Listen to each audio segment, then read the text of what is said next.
variyasi Krishna. Tasmin variyasi Krishna. Sadhu vado vrimhitaha.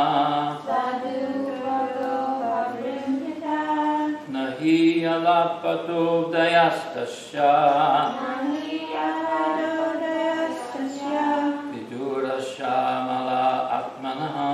Vidura shamala atmanaha. Tasmin variyasi prashna. Tasmin variyasi prashna. Sadhu vado pabrimhitaha. Sadhu vado pabrimhitaha. Someone else, please. Nahi alparto dayastasya. Nahi alapato dayastasya. Vidurasya mala atmanaha. Vidurasya mahatmanaha.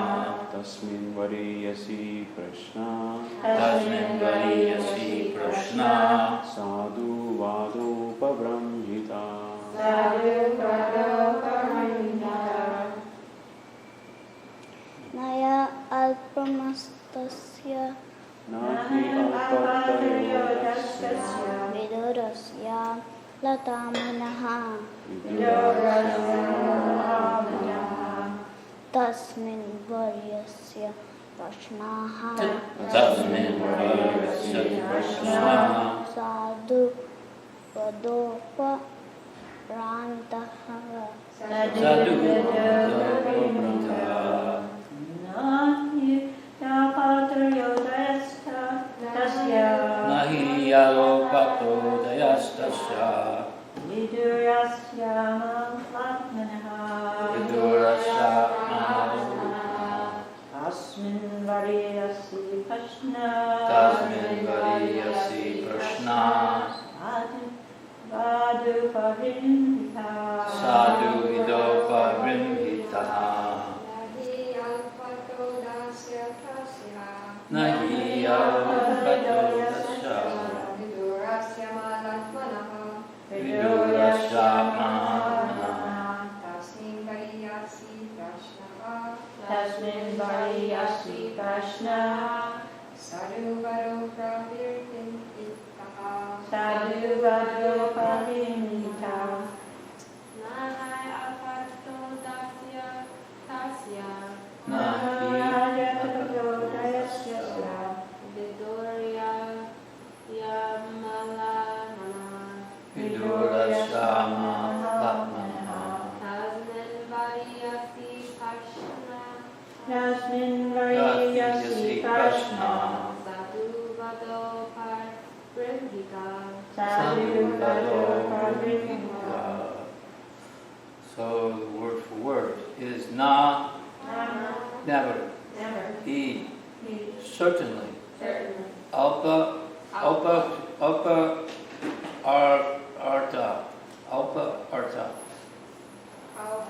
arta, small, Small. unimportant Unimportant. purpose. So it's a small, unimportant purpose. So udaya, Udaya. raised. Praise. Tasya, Tasya. his. His. Vidurasya, Vidurasya. avidura. Vidura. Amala atmanaha, Amala. of the saintly man. Of the saintly man. Tasmin, Tasmin. in that. In that. Vartasi, Vartasi. highly purposeful. Highly purposeful. Prashna, Prashna. question. Question. Sadhuvada, Sadhuvada. things approved by saints and sages. Things approved by saints and sages. Upabrimhita, Upabrimhita. full width. Full width. So the translation by His Divine Grace Sri Bhaktivedanta Swami Srila Prabhupada. Saint Vidura was a great and pure devotee of the Lord, and therefore his questions to His Grace Rishi Maitreya must have been very powerful on the highest level and approved by learned circles. Please repeat.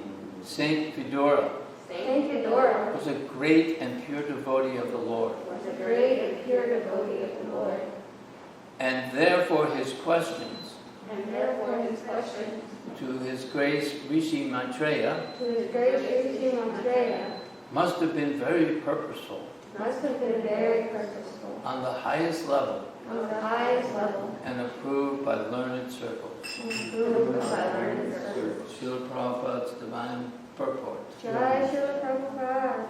Questions and answers among different classes of men have different value. Inquiries by mercantile men in a business exchange cannot be expected to be highly purposeful in spiritual values. Questions and answers by different classes of men can be guessed by the caliber of the persons concerned. In Bhagavad Gita, the discussion was between Lord Sri Krishna and Arjuna, the Supreme Person, and the Supreme Devotee, respectively. The Lord admitted Arjuna to be his devotee and friend, Bhagavad Gita 4, 4th chapter, 3rd verse, and therefore any sane man can guess that the discussion was on the topic of the Bhakti Yoga system. Actually, the whole Bhagavad Gita is based on the principle of Bhakti Yoga. There is a difference between karma and karma yoga. Karma is regulated action for the enjoyment of the fruit of the performer, but karma yoga is action performed by the devotee for the satisfaction of the Lord. Karma yoga is based on bhakti, or pleasing the Lord, whereas karma based on pleasing the senses of the performer himself. So, whereas karma is based on pleasing the senses of the performer himself. According to Srimad Bhagavatam, one is advised to approach a bona fide spiritual master when one is actually inclined to question from an elevated level of spiritual understanding. A common man who has no interest in spiritual values has no need to approach a spiritual master just as a matter of following fashion. As a student, Maharaj Pariksit was serious about learning the science of God. And Sukadev Goswami was a bona fide spiritual master in the transcendental science.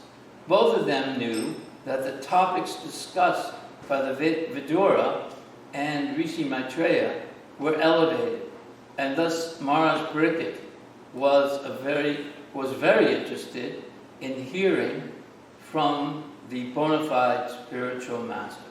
The verse again is, Saint Vidura was a great and pure devotee of the Lord, and therefore his questions to His Grace Rishi Maitreya must have been very purposeful, on the highest level, and approved by learned circles.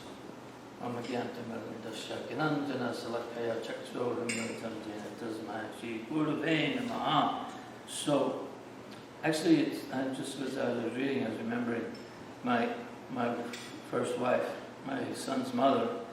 We were having a discussion about what his name should be, and I had a different idea, and she insisted on Vidura, because at the time the whole pregnancy, she was reading the discussions between Maitreya and Vidura, and so there was no debate. She just looked at me and said, his name is Vidura. So it made a big impression on her. She was reading to him this discussion. So, as we heard in the previous, at least the previous one, where Vidura was living in Duryodhana's house, which was the same house as the Pandavas, that was their residence, and Lord Krishna was also there, had been there. And so it was palatial, and he was living, Vidura, being the uncle of the Pandavas. Oh, thank you. Thank you very much. Special mercy for me. So, he was the uncle of the Pandavas and the Kurus. He was the younger brother Dhritarashtra and Pandu. And we also know that he's actually an incarnation of Yamaraj. And that's a long story how he was cursed by Mundaka. What was his name? Not Mukundaya. Manduka. Huh? Manduka. Manduka Muni, yeah. So he thought he had excessively punished him for something he did as a child. And so therefore he cursed Yamaraj. But actually Yamaraj he was a little exhausted from dealing with all of the karma of everybody. And so he wanted a chance to go on pilgrimage and go preaching, go on traveling sankirtan, so to speak, and be part of the Lord's pastime. So he took it as a blessing in disguise. So the thing is that what's interesting is, Vidura was living very palatially in that palace. It was very, high standards of very comfortable life, the best foods, the best of everything. And with no problem, he didn't grovel at Duryodhana. He spoke the truth to Duryodhana, and he just left his bow, left it. He just left with nothing. He just left everything, put it right by the side of the door there, and walked out.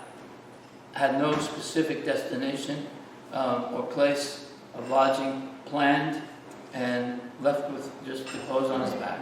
And he was quite happy to do so. And this is something we see throughout the Bhagavatam, and then and even the person who's asking these questions, who's Sukadeva Goswami, who's Maharaj Pariksit, he's asking these questions to Sukadeva. And and the fact that he's asking questions about what transpired between Vidura and Maitreya, you can understand then that this was very high transcendental discussions going on, because Maharaj Pariksit wasn't interested in hearing anything mundane, family gossip. He had 7 days to live, and time is ticking, and he wanted to understand what was discussed between these two great personalities, Maitreya and Vidura. And actually, this section of the Bhagavatam, the third and most of the fourth, I believe as well, is Kapila Muni is talking to his mother Devahuti, and then there's the Dhruva story, and I believe he's still talking or speaking during Pritus. It goes all the way throughout that, and so it's a very deep and very nectarian discussions. So Prabhupada always used to say that everyone in all society, human society, animal society, everyone, first thing in the morning, they're asking, where is food? Yeah, where is money? What's the stock market? What's the weather going to be? What's going on in our lives? Does this color match with this shirt? How do I look? Does my haircut look all right? Everybody, is the traffic bad today? Everybody's asking questions, and we're all related to very mundane topics. What's the latest rumors? What do you got? Who won the game last night? Questions and answers are constantly being asked. But what these are perfect questions and perfect answers. And what's very interesting, I noticed at the last paragraph, it said that about science. He said that this question, he's asking about the science, the transcendental science of the Bhagavatam. Maitreya was going to, and I'm going to get the exact sentence. As a student, Maharaj Pariksit was serious about learning the science of God. And Sukadeva Goswami was a bona fide spiritual master in the transcendental science. So he's asking about what were the scientists talking about? Because there's a little booklet that was put together by ISKCON, and it was a conversation between Srila Prabhupada and Bob Cohen, who's Brahmatirtha, lives in Gainesville. And if I'm not mistaken, I've read it several times and I know him quite well. The first question he asks is, what is a scientist? What's the qualifications of a scientist? And the thing was very interesting is that Prabhupada's answer was, a scientist is one who knows. He doesn't speculate, he knows. So we're talking about real science, and the real science, and the reason why it's real science is because, well, can anyone say why? Because one is experimental. One's coming from the Lord and it's coming Right, from it's discipline. One is descending knowledge and one is ascending. One is experimental with imperfect senses and imperfect instruments. Even if you build a first-class telescope or microscope, still it's limited and your eyes still can't see. Our eyes are limited. And there's various dimensions, spiritual dimensions, that our eyes aren't qualified to see yet. The science is teaching us how to cleanse the eyes, remove the coverings over the eyes, remove and cleanse the heart. And the original sin, the main cloud, the darkest knot, deepest knot is envy. That we're envious of Krishna. And that envy expands outward towards each other. You know, and Bhakti Vinod Thakur in his, I think it's the Saranagati prayer, he's saying, I become very, very happy when I see someone's failed. It makes me joyful. And I become very depressed and sad when I see someone's becoming successful. This is the nature of the material world. We want people to suffer. We're envious. We don't like seeing people being successful because we want to be the best. We see Krishna and we think, I could do this. And that's the ridiculous nature of this whole thing. This whole escapade we found ourselves in here in this material world is that we actually are thinking that somehow or other I can become the greatest proprietor, the greatest enjoyer, the greatest, most knowledgeable person, the richest person, the most famous person. Krishna is all powerful. He controls, and that's why we're hearing all of the details of the creation to show us how much goes into the creation of this material world. It's not random. A very intelligent, the most intelligent brain has done it without any effort, effortlessly. It's being done, and he has his devotees, servants, doing a lot of the day-to-day, moment-to-moment detailed work. He's set everything into motion. So we can't ever compete with Krishna. And so the idea of being envious of Krishna is ridiculous. And that's hopefully what we understand, at least intellectually. But even if we don't quite grasp it intellectually, the sound vibration is so powerful that it has a cleansing effect. It cleanses us. In the Shastastika it says that it cleans the dust, the material dust, the material desires of the mind for all these lifetimes, all these different lifetimes and experiences we've had just in this lifetime. I'm especially at this point in my life, I find myself fighting with memories.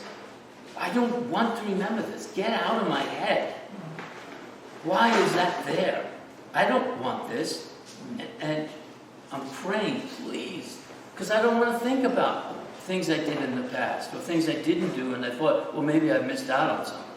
Maybe if I had done something just a little bit different, I would have gotten a different result.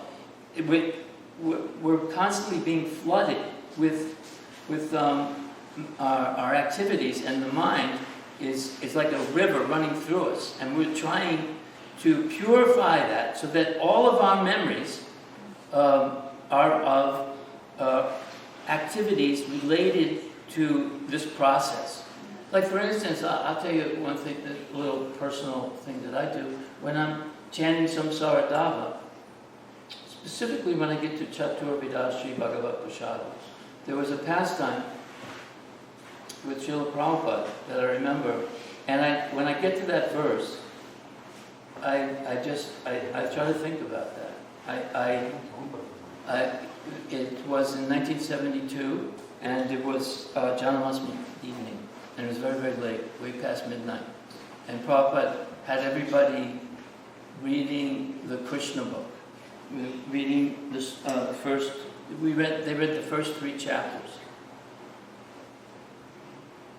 And when everybody's very, very hungry, and they're very, very tired, you hear different devotees describe how you could see all the dandas in the room slowly just doing dandavats. They were falling because everyone was falling asleep. Everyone was tired. And outside of the temple room, they had started, someone had set up a table with a break-fast drink, and they put it in a cone-shaped cup so that you couldn't set it down if you wanted to. And they're very thin paper, So, so someone starts to serve it out, and we're all standing there, and they're going to start to do the prayer. And then someone says, no, it's not prasadam, you can't do this. And then someone says, no, it is prasadam. It was offered, and it was taken off, and the plates have been cleaned, and the transfer is done. Yes, but Srila Prabhupada's still sitting on the Vyasa sign. You have to wait till Srila Prabhupada leaves the Vyasa sign. And Prabhupada's saying very calmly, enjoying, relishing the Krishna. At one point, in the middle of the 3rd story, all of a sudden, boom! All the lights went out. While this heavy discussion was going on outside. It was complete black. We're out in Nuvratap. It was total darkness. And, you see, when the lights come back on, Prabhupada's just sitting there with a smile on his face. And then he says, so I can see that Krishna is getting very tired. And he's resting on the lap of Mother Jasoda. So maybe we should end here. And but outside, we didn't know what was transpiring in the temple. And while this very intense discussion was going on, all of a sudden Vishnu John Swami comes strolling in, and he says, Prabhus, let us all think of ways to glorify prasadam. And everybody's looking at him like, what? Is it prasadam or not? And so he says, well, I'll be the first. And then he starts to quote, Chatur Vidashri Bhagavat Prasada. And he has this very beautiful, bellowing voice. Chatur Vidashri Bhagavat Prasada. And so just as he finishes, Vande Guroshi Charanara, then all of a sudden, from out of the temple room, it's like everybody around him is like shadows. And this beautiful moon-like face, with this beautiful, as that woman from Butler says, oceanic smile. His eyes were dancing, and this beautiful, soothing. He was literally glowing. It looked like the full moon had burst through the dark clouds, and all of a sudden, you see Prabhupada's, and we're just like, I'm not hungry. I don't care. Everything's fine. Everyone was satisfied. Everyone was blissful. And Prabhupada's just smiling. And then we all pay our obeisances, and he goes off. And so now we can have prasadam, Prabhus. And at that point, I just had my prasadam. I just had the vision of Srila Prabhupada coming out of the temple room with his eyes dancing with love, filled with love. So, so these memories are the memories that we need to cultivate. These kinds of memories, even whether you have it yourself or you hear someone else, I like to listen to the other devotees' descriptions of when they saw Prabhupada, or the memories of seeing the deities in the morning. What did they wear today? What was Radharani wearing today? Did you notice that she had the garland like this, and what she had on her forehead, and like that? Meditation on that. Or meditating on what we have read and what we discussed in the class. These are the memories that we need to be cultivating. So these other filthy memories or mundane memories or memories of how I can make money or how I can enjoy better, get a better car, that's not the purpose. What is the purpose of our lives? Our lives, this whole society is completely, it's based on profit. What's in it for me? You know, just like they have this discussion whether we should have Medicaid for all or single payer. I don't even know the difference between these different healthcare things. But the idea that people try to profit off of someone's health is actually quite appalling. It should be free. Everyone should be taken care of equally. So, but we have a system that it's not like people can't have an incentive to try to make money through some kind of business opportunity. But when it comes to people's health and their education and their welfare, everyone should be treated the same. Everyone should have proper shelter. So that is the Krishna consciousness movement. And we and the Krishna consciousness movement, what happens is, sometimes when you first join, you think, well, I never had this kind of problem before when I was out there.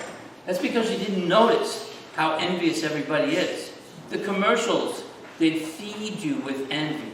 See, this is how real successful people look. This is how they enjoy. Do you have one of these cars? Do you get to go to these places? Well, if you don't, you're missing out. This, and so actually that's the way capitalism works. It has to create envy.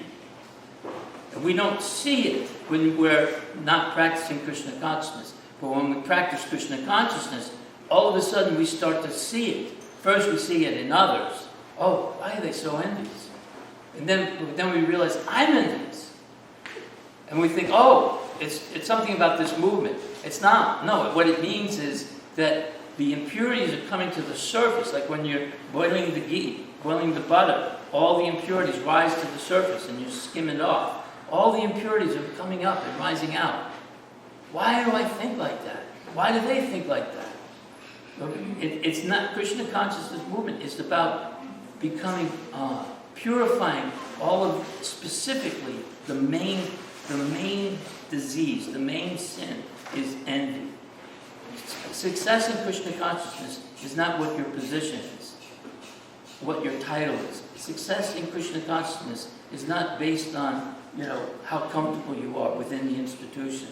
I mean, Bhakti Siddhanta Saraswati Prabhupada, our grandfather spiritual master, or your great-grandfather, Srila Prabhupada's spiritual master, probably the most scholarly acharya since Jiva Goswami.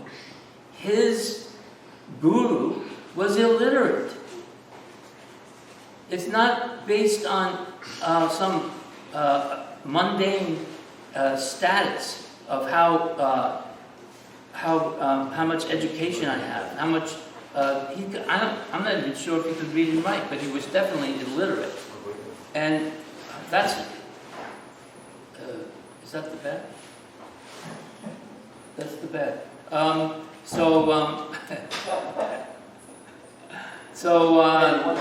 that to the people watching. What? No, there's a bag. No, there's a little shopping bag, and Colleen, my wife, she put the gift for the Radharani, and she put all 25 qualities on the bag with these tiny little, glass jewels, like green, red, like that. She just wanted to make sure it didn't get thrown away or something. I just found it in the back. I didn't see anything inside. So yeah, anyway, it's not a big deal. It's just she was just wondering about it. So I mean, we see, like in the Bhagavatam, there's so many stories.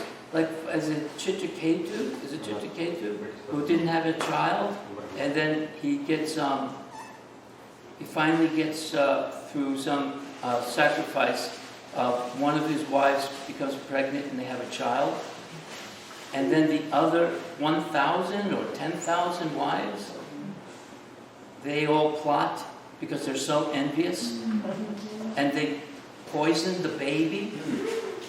This is in the Bhagavatam.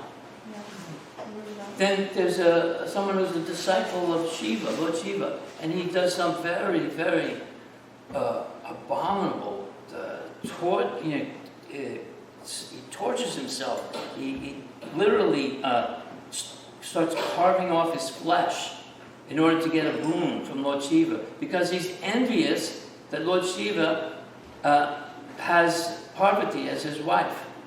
He thinks that she should be with him. So he wants to get a boon from his guru, Lord Shiva, by cutting his flesh so that he can kill Lord Shiva and take Lord Shiva's wife. These are extreme cases of envy. But envy is an extreme disease. Like I just heard a discussion outside the other day that nobody listens to anybody. Only they listen to the temple president. No, nobody. In other words, there's no cooperation. They don't even do that. No. They don't care. Well, somebody was saying, I'll only do what he says. So, there should be no issue here. It's like taking a handful of stones and throwing them into the water, and each one has a center, and they're all colliding with one another. There's one center, and that's Srila Prabhupada's satisfaction. And the way Prabhupada set it up, there's a GBC and there's a temple president. The temple president has, a pujari or a head pujari or a temple commander. They're empowered to do things, and we all should cooperate. This idea, this false ego, is that I should be in charge. We should be in charge of serving. We should want to serve more, and not be so concerned about what my title is and what my position is, and that I'm the one who's telling people what to do. It's servant of the servant of the servant of the servant. So here, Vidura is living in a palace, and he doesn't want anything to do with this palace.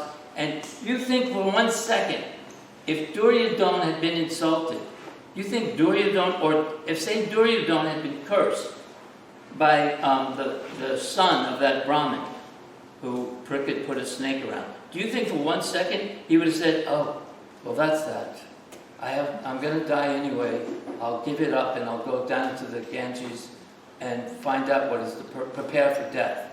Do you think he would have given up the empire because of that? Because of some 13-year-old boy's curse? No. Because he thought the most important thing was to be in control. And that means he thinks he can be the supreme proprietor. He's envious of Krishna. And this is what the Bhagavatam is teaching us. You cannot be the Krishna, and you cannot be happy in this material world. Happiness comes when we realize we're the servant of Krishna. Anyway, I hope I didn't say anything to offend anyone. We talk about this all the time. Okay, anything else? Anyone have any questions? When you're talking Oh, about... Yogendra. She can go first, No, you go. because I have a multitude of questions or comments, so you go first. I'm sorry about not dealing with philosophy. When you're talking about the lights going on and how Krishna's Mother Yasoda, wasn't at the same time where there was a kirtan with Vishnu John and Prabhupada, Radha Damodar and Jagannath. Oh, you mean, there was a kirtan. And then there was this wonderful kirtan. And then at the Crescenza, Prabhupada, just like you're saying, the oceanic, how that mood, and It you started don't feel off- like you don't want to eat anymore. So that puts Prabhupada's ecstatic mood, it like got all the devotees rushing to him in an ecstatic. Yeah, that actually was the next day. Oh, And Bhadraj started the kirtan. Beautiful singing voice. And then Vishnu John took over, and it became more ecstatic. It was just like everybody was dancing. In those days, we didn't sit down to kirtans. We were dancing. And then, just at the crescendo of Vishnu John, Prabhupada starts chanting. And everyone just it was, you could feel just like waves of ecstasy throughout the whole crowd. Yeah, that was the same That was period. the same time, the different days. Yeah, it was the next day actually. Okay. Yeah. Me? Okay, one, concerning science, I believe you gave a definition coming from the Latin meaning to know. But at the same time, then you also mentioned how it is ascending knowledge or knowledge based upon experimentation. But experience is a Vedic proof. So it's not that it doesn't have any credibility, because... No, I quoted what is there, what Prabhu told Brahmatirtha. He was saying, science means one who knows. Mhm. And the way we know is through Parampara, through the simple Yeah. succession. But they does give that example that you can learn by, he said, first of all, I think it's in the Nectar of Instruction, in the Spiritual Upanishad, where it says, in the introduction, it says, a first-class person hears fire is hot, don't touch it. And they go, okay, I accept that. The second-class person says, well, let me see. And touches it, burns his hand, realizes, oh yeah, I'm not going to do that again. And the third-class person is, he does it, burns his hand, well, maybe next time. Maybe I can control, maybe it's just, I can overcome the pain. Keeps doing it over and over again. So that's the example that I remember Prabhu giving in that regard. But I just found it interesting that the first question that Brahma, because of perfect questions, perfect answers, and he says, so what is a scientist? Prabhupada says, a scientist is one who knows. So, and then when I just saw that sentence there about transcendental science, transcendental science. Yeah, we forget we're practicing a science. This is, somebody will say it's just rituals. No, it's like when you're in a lab or a chemistry lab or something, but there's a controlled environment. You have to have the temperature at a certain, setting, and you have to make sure everything's very, very clean, and then it has to be exactly 3/8 of an ounce of this, and then exactly 1 full ounce of that, and then you have to heat it to this degree exactly, and then let it sit for this long, and then it should produce that. There's a very specific protocol. And so what we do, you can call it ritual or whatever. Everyone has a ritual. They get up, they brush their teeth, they do different things. Those are rituals. But there's a protocol. It's called protocol. Our protocol is we come to pay our obeisances. We sing to the deities, Mangalarti, like that. Chant 16 rounds. It's a science. And if we do this science, not mechanically, if we do it with the proper interior or internal attitude, not just the externals. Because if you're doing it like, I just was listening to a class by Bhakti Jerusalem, and he was saying, you can, at a certain point, and it actually may come into it, and you're actually very, very sincere, and therefore become very successful. And he was talking about gurus. He was saying that, so they were very sincere, and they, some of our Prabhupada's best disciples. But then they start getting so much worship. Then they start to think, yes, that worship is due for me. Because meanwhile, the example that he used was of Lord Brahma. That Lord Brahma misunderstood Krishna and his position, and he was testing Krishna, and so he stole the cowherd boys and the calves, and then he felt tremendous remorse. So then he wanted to take birth in a very unqualified, low-class family. He wouldn't even go into the Jagannath to see the deity. he would pay obeisances to the chakra and the flag. But yet he was, Lord Chaitanya made him the Namacharya. Why did Brahma want to do that? Because he had made the mistake of stealing the cowherd boys and the calves. So that's why he desired that incarnation of Haridas Thakur. Yeah. Yeah, that's what I heard. I've read that before, but then I heard Bhakti True Swami saying it in one of his classes. And yeah, I mean that he wanted to be as humble as a blade of grass. And you think like also these people like Vidura and Maharaj Pariksit, they don't want to fight the argument over something petty. And even Lord Balaram, he didn't want to get involved in the battle of Kurukshetra. But yet when the guru who's in charge of the sacrifice in Naimisharanya disrespected the Supreme Personality of God, Lord Balaram, with a blade of grass, he touches him and kills him. And I always thought that's interesting because Lord Chaitanya in his prayers, Trinadapi Sunichena, as humble as a blade of grass. We should feel very small. That's the example that we're being taught constantly. Because we are very small, we're very insignificant. There's a reason to feel spiritual pride when we follow our spiritual master's instructions, and whether we have success or not. In other words, whether I distribute one book or 100 books or no books, but I'm following his instructions to go out and distribute his books. Like the example of the person at Lord Chaitanya, I don't know if he was a Brahmin or not, but he noticed that he had the book upside down, I believe. No, he was looking at the picture. But he couldn't read. And he noticed that he was crying. And Lord Chaitanya said, "Why are you crying?" He says, "Because I have the instruction to read the Bhagavad Gita, one chapter every day, from my spiritual master, but I'm illiterate, I can't read. So why are you crying?"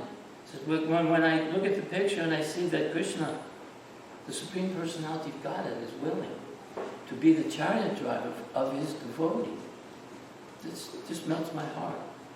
So Lord Chaitanya said that you have understood, whether you've memorized all these verses, whether you could read it or speak about it, that's not, whether you're illiterate, whether you're a good orator, that's not important. It's what's in your heart. And we forget that.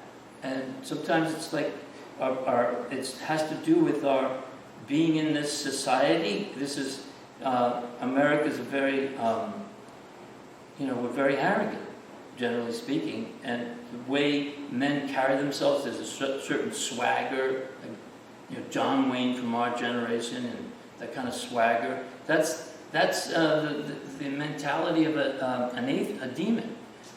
I'm perfect and I'm powerful and I'm happy. He was my enemy and I killed him. And my other enemies will also die. I'm surrounded by my relatives and friends, all fallible soldiers. I have a big treasury. It's useless. Like right now, if you have a lot of money, and then all of a sudden, with the way things are going, the money's useless. Prabhupada said only what counts is, if your real wealth is land and cows, and of course bhakti. So nothing is going to, no amount of money, no amount of political influence, no amount of weapons will save you from the moment that your soul is being taken out of your body. Nobody can save you from that. Only we can, with or the spiritual master. The spiritual master protects us. He takes us. Otherwise, we're just thrown back down into the whirlpool of material existence. Yes? Just a change of subject. Artisan and Shirari got their Zoom second initiation today. You don't know. Yeah, no, I walked in on it by mistake. Yeah, congratulations. Oh, you already got initiated? Sometimes through Zoom, I've never seen there's hundreds of people there. Here's a party of sacrifice. Yeah. Lots of different people. Yeah. I had another question. Oh, okay, all right, I was gonna turn it off. In the class, it seemed that you were referring to the Dura living in the Yodhana Palace, and that others were there. But my understanding is something like in Dwarka, where it's described how Krishna had 16,108 separate palaces. But I always thought these individuals had their own residence, not that they lived in the Yodhana. Yeah, I'm not an expert on those kinds of things from like the Mahabharata, but what it says here, it sounds like it was a bit. I mean, it was large enough for different wings of the palace, because it says here that this was the same place that Krishna had lived in the previous verse. It says, what else is there to say about the residential house of the Pandavas? Sri Krishna, the Lord of everything, acted as your minister. He used to enter that house as if he were his own, and he did not take any care of Duryodhana's house. So, I mean, Duryodhana had taken over the Pandavas' house, and, so Dhritarashtra's staying there, Vidura's staying there, like, in a large extended family, like a royal family, they probably have, different quarters within the building. It's a lot. I mean, the palaces were obviously quite large. So, and it also says that he was living in this palatial place, and he walked away from it. He was kicked out. He didn't care. Which, that got me to thinking that the difference between Vedic times and our modern times. In our modern time, we leave with credit cards and we can get in the bank, and there's hotels and motels and bed and breakfasts. Right. And that way, people leave. They don't become homeless. They don't become like that. They build up a monetary security. Whereas in Vedic times, it is possible somebody like Vidura could have left with gold and jewelry. It does say he left his weapons, but people can leave with their reputation. People do leave, they say he left his weapon, but they can leave with weapons. But people do leave with they can leave with an entourage. But Vidura left, apparently his jewelry and his gold, because he left his wife, so he had to leave her with all the wealth, and he left alone. But one thing you do carry with you is your reputation. Right. And that his reputation was exalted enough that he could approach somebody like him. But no, there's some who maybe they wouldn't even have known him. But then also, like with it's Sanatana or Rupa Goswami, who had to break out of jail. Was that Sanatana Goswami? Sanatana had to break out of jail. Yes. So then they knew when he stopped at this one inn that they had an astrologer who calculated that he had something like 8 gold coins with him, or 8 ounces of gold. Which in today's value could be as much as $20,000-$25,000. Yeah, so they and he could tell, the astrologer could tell, so the innkeeper was going to, steal it, maybe even kill him, and then steal it. So somehow or other, Sanatana Goswami realized that his servant was carrying something with him, and he made him turn it over. So, where you weren't necessarily safe, if you had money with you, that would draw backwards. That would draw attention to you. Yeah. Actually, if you really, from my experience working in the French Quarter before Katrina, the people with real money, they don't dress up, they dress down. They don't want people to recognize them. they don't want people to see that they have money. And a lot of these fellows that, that were managing the other galleries, they would say this. You look at their shoes and you look at their watch. And of course now it has to do with the phone. Then you know whether or not it's worth talking to them. And I remember once, right towards the end, somebody important, he wrote a letter, a scathing letter about this fellow that managed a gallery that was right next to Vicadar's and mine, our Sterling's gallery. And it was a famous gallery. And he blasted this guy. I went into all the other galleries, and he wrote, and it was all of the managers, I forget what that name, what was Vedanta Kurt's, Alexander Victor. Yeah, and then we were Sterling, and then listed about 6 or 7 other galleries, and he blasted the guy who managed the other one because of the way he treated him, the way he talked to him.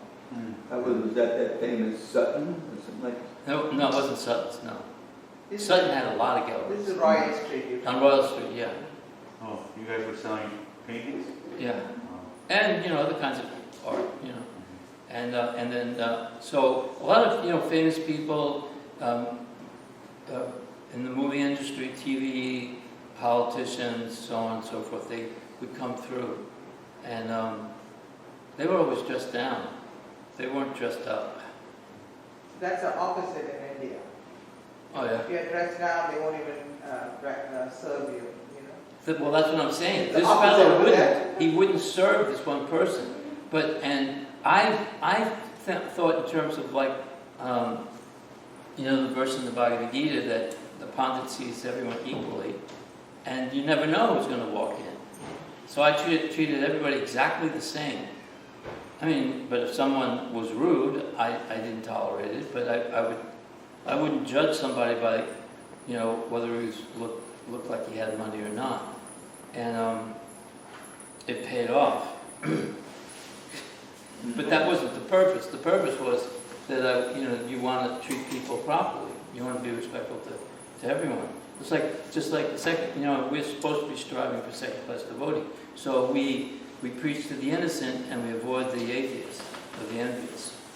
So it's like that. Another comment that I had that maybe you could elaborate upon was you were talking about you don't want to remember, or you were talking about how Memories. materialistic just money making can be. But I know the devotees that make money for Krishna, how they have that attitude of bringing Lakshmi home from the Ryan. Some people, that's their dharma. Yeah, no, And that's if they're doing it exclusively for Krishna, then it is something like a Kshatriya fighting a righteous battle. But even they, a lot of times, a lot of them, the ones that are successful have already gone through a certain stage, but a lot of times, I heard somebody recently saying that this one devotee is constantly asking their spiritual master whether or not he should stop doing this. Even they know that it's so polluting the atmosphere. But, devotees making money and they're making it's a victory. I always felt like when I came home with, on the weekends, that's where you made your money. When I came home with a van full of paintings that I just sold, I felt victorious. And and it wasn't just that I was going to now get a third car or, another TV for another room. It wasn't like that. You would always bring butter to the temple. That meant I could bring more butter. Yeah. And I was also doing some other things for anyway. So, but that was the mood. But I'm talking about not even that's one of the better things. When you think about real mode of ignorance thoughts coming to your head. Mm-hmm. I don't want that. I really. It's amazing the things that will suddenly pop up that you remember. Yeah, and you have no idea where it came from. I'm riding along thinking I got it. I'm here. I made it. like I was just saying, Bhakti Churus Maharaj was saying, that people become gurus, and because they were very sincere and are very sincere. But then they start taking all this worship, and it starts to affect them in a way, and then they don't become honest about it. And it's like the steam is building up inside the engine, and just it pops. And sometimes that's the best thing that could happen for them, because it lets it all out, and then they can become, humble. But and I know that from my own personal experience. You have success in Krishna consciousness. You forget where the success is coming from and what the results are for, and then it builds and builds and builds and pops, and then oh my God, what have I done? I had an episode like that yesterday with ceasefire. Like, why did I ever do that? Oh no, They I stopped- regularly have a problem. They stopped transferring the messages all to your new phone, My husband would say, go get a new one. I go get it, and they stopped doing it. And then I started screaming at the top of my lungs. I've never done that before. What in the world are we supposed to do? We've been doing this for so many years. Now I'm not I don't like those guys. That's another thing. It was too much. Eventually it worked out. Checha's brother did it for me. I mean, it's like such a long thing. How we are going to do? I'm going to run into every single person in the world. They stop doing so many things, but they take your money all the time. We pay for more and we get less service. And we've been loyal for so long, 10, 12 Especially years. since the pandemic. Yeah. Now people cut off a lot of indoor services, Yeah, but we still pay the same. Mm-hmm. They take the money and they do that. Well, what they're saying now is that a lot of these CEOs realize that they